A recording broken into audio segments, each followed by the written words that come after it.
ശരിക്കും എന്താ നിങ്ങൾക്ക് ഇത്ര സംശയം എന്താണ്? ഇനി അതെന്തിനാണ് വിശകലനം ചെയ്യുന്നത്? നിങ്ങൾ എന്തിനാണ് വോട്ടേഴ്സിനെ അവഹേളിക്കാൻ ശ്രമിക്കുന്നത്? വോട്ടേഴ്സിനൊരു നിശ്ചയം ഉണ്ടായി, അതിനകത്ത് അവർക്ക് ചിലപ്പം വാശിയുണ്ടാവും, വൈരാഗ്യമുണ്ടാവും. അവർക്ക് കഴിഞ്ഞ 10 വർഷത്തെ അവരുടെ രാഷ്ട്രീയ അധിഷ്ഠിതമായ, അവരുടെ രാഷ്ട്രീയ വിശ്വാസത്തിൽ അധിഷ്ഠിതമായ വോട്ടിംഗ് പാറ്റേൺ മാറ്റണമെനി ഒരു ശ്രമം നടത്തണമെന്ന് പറയുന്ന വാശിയുണ്ടായെങ്കിൽ അതായിക്കൂടെ? അല്ലെങ്കിൽ ഈ ഭൂരിപക്ഷം വരുമോ? വോട്ടേഴ്സിനെ ഒരിക്കലും അണ്ടർ എസ്റ്റിമേറ്റ് ചെയ്യരുത്. They are the deciders. വ്യക്തിപരമായി സുരേഷ് ഗോപി എന്ന വ്യക്തിയെ ഇഷ്ടപ്പെട്ടിട്ടുള്ളതാണോ, അല്ലെങ്കിൽ അത് അങ്ങനെയാണെങ്കിൽ 2019 എനിക്ക് തരണ്ടേ? ഇല്ല. The better understanding or the more understanding of the person, that is me, not the actor, not the human being, not the politician, but the person that I am.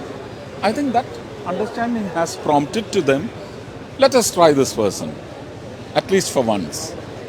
But once given, I assure you, I'll work to that level.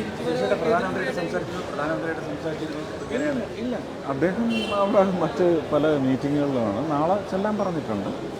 നാളെ ഞാൻ പോകും. അല്ല, ഞാൻ അതിൻ്റെ എല്ലാം ഞാൻ പറഞ്ഞു കഴിഞ്ഞു എന്താണ് എൻ്റെ ആഗ്രഹമെന്ന്. മറ്റുള്ളവരുടെ ഒരു കാര്യവും എന്നോട് ചോദിക്കരുത്. ഞാൻ ഇലക്ഷൻ പ്രചരണ കാലത്ത് ഞാൻ അവരുടെ പേര് പോലും പറഞ്ഞിട്ടില്ല. മുരളി സാറിൻ്റെ കാര്യം മാത്രം, മുരളിയേട്ടൻ എന്ന് പറയുന്ന അന്നത്തെ നിലപാട് വെച്ച് മുരളിയേട്ടൻ എന്ന് പറഞ്ഞ് ചില നോൺ പൊളിറ്റിക്കൽ റെഫറൻസസ് ഞാൻ പറഞ്ഞിട്ടുണ്ട്. അത് ബന്ധത്തെക്കുറിച്ചാണ്. അതല്ലാതെ ഞാൻ അവരുടെ പേര് പോലും പറഞ്ഞിട്ടില്ല. രണ്ടുപേരുടെയും. ശ്രീ സുനിൽകുമാറിൻ്റെ പേര് ഇന്നാണ് ഞാൻ പറയുന്നത്, ഇതുവരെ ഞാൻ പറഞ്ഞിട്ടില്ലായിരുന്നു. അപ്പോൾ അതുകൊണ്ട് അവരുടെ കാര്യങ്ങളൊന്നും ചോദിക്കരുത്. ഞാൻ ഇന്ന് കാലത്ത് ഏഷ്യാനെറ്റിന് കൊടുത്ത ഒരു ലൈവിൽ ഞാൻ പറഞ്ഞിട്ടുണ്ട്, ഒരു കാരണവശാലും സ്വന്തം പാർട്ടി പ്രവർത്തകരെ അവഹേളിക്കുകയോ തിരിഞ്ഞു തുപ്പുകയോ ഒന്നും ചെയ്യരുത്. കാരണം അത്രയും വലിയ ഒരു വലിയ രാഷ്ട്രീയ പാരമ്പര്യമുള്ള കുടുംബത്തിലെ ആളാണ്. ഒരിക്കലും അത് ചെയ്യരുതെന്ന് അഭ്യർത്ഥിച്ചിട്ടുണ്ട്. ഇനി അതിനെയും മുട്ട ബാങ്ക് അക്കൗണ്ട് എന്നൊക്കെ പറഞ്ഞ് അവർ തിരിച്ചെന്നെ പുച്ഛിക്കാനാണെങ്കിൽ ഞാൻ ഒരു ചേട്ടൻ എന്ന നിലയ്ക്ക് അത് അങ്ങ് സ്വീകരിക്കും. അത്രയാണ്.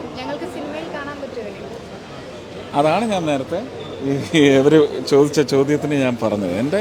എൻ്റെ പാഷനാണ് അത്. എനിക്കതെൻ്റെ ബ്രെഡ് ഓണറാണ്. അപ്പോൾ എൻ്റെ കുടുംബം, അതിൽ ഒരു 5% പ്രതീക്ഷിച്ചിരിക്കുന്ന വേറൊരു സമൂഹമുണ്ട്. അവർക്കൊക്കെ കൊടുക്കണമെങ്കിൽ കാശ് വേണ്ടേ? എല്ലാം നടക്കണം. Thank you.